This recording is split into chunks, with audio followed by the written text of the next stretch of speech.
एक बार एक आदमी महात्मा बुद्ध के पास पहुंचा। उसने पूछा, प्रभु, मुझे यह जीवन क्यों मिला है? इतनी बड़ी दुनिया में मेरी क्या कीमत है?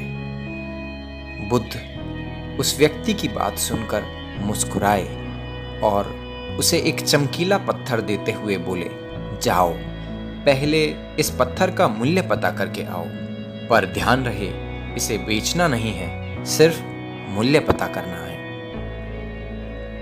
वह व्यक्ति उस पत्थर को लेके एक आम बेचने वाले के पास पहुंचा और उसे पत्थर दिखाते हुए बोला, इसकी कीमत क्या होगी?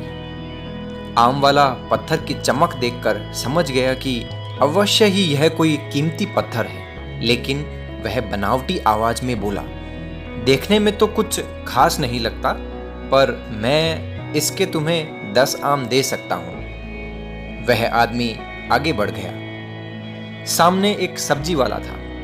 उसने उससे पत्थर का दाम पूछा। सब्जी वाला बोला, मैं इस पत्थर के बदले 1 बोरी आलू दे सकता हूं।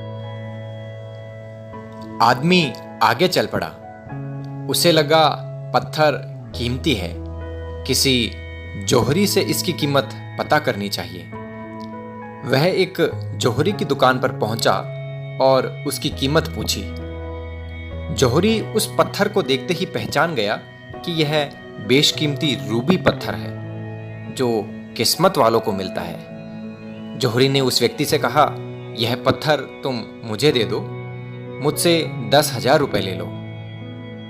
उस आदमी को अब तक पत्थर की कीमत का अंदाजा हो गया था। वह बुद्ध के पास लौटने के लिए मुड़ा। इतने में ही जौहरी उसे रोकते हुए बोलता है, अरे रुको भाई, मैं इसके 50,000 दे सकता हूं। लेकिन वह आदमी फिर भी नहीं रुका। जौहरी किसी कीमत पर उस पत्थर को अपने हाथ से जाने नहीं देना चाहता था। वह उछलकर उसके आगे आ गया और हाथ जोड़कर बोला, तुम यह पत्थर मुझे दे दो, मैं तुम्हें 1 लाख रुपए देने को तैयार हूं।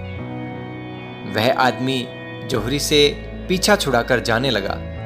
जौहरी ने पीछे से आवाज लगाई, ये बेशकीमती पत्थर है, अनमोल है, तुम जितने पैसे कहोगे मैं दे दूंगा।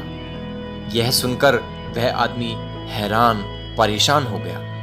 वह सीधा बुद्ध के पास पहुंचा और उन्हें पत्थर वापस करते हुए सारी बात कह सुनाई।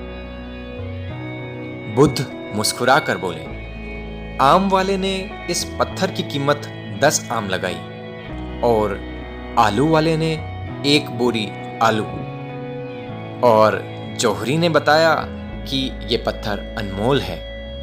इस पत्थर के गुण जिसने जितने समझे उसने उसकी उतनी कीमत लगाई। ऐसे ही यह हमारा जीवन है। हर आदमी एक हीरे के समान है। दुनिया उसे जितना पहचान पाती है उसे उतनी महत्वता देती है, लेकिन आदमी और हीरे में एक फर्क है, और वो यह है कि हीरे को कोई दूसरा तराशता है और आदमी को खुद अपने आप को तराशना पड़ता है। तुम भी अपने आप को तराश कर अपनी चमक बिखेरो। तुम्हें भी तुम्हारी कीमत बताने वाला कोई अवश्य मिलेगा। महात्मा बुद्ध की इस बात को सुनकर उस व्यक्ति के आंख से अश्रु निकल आए और वह समझ गया कि जीवन का मूल्य वह नहीं जो वह समझ रहा था, अपितु वह है जो अमूल्य है। आशा करता हूँ कि महात्मा बुद्ध की इस कहानी का विषय आप बखूबी समझ गए होंगे। आज के लिए इतना ही। धन्यवाद।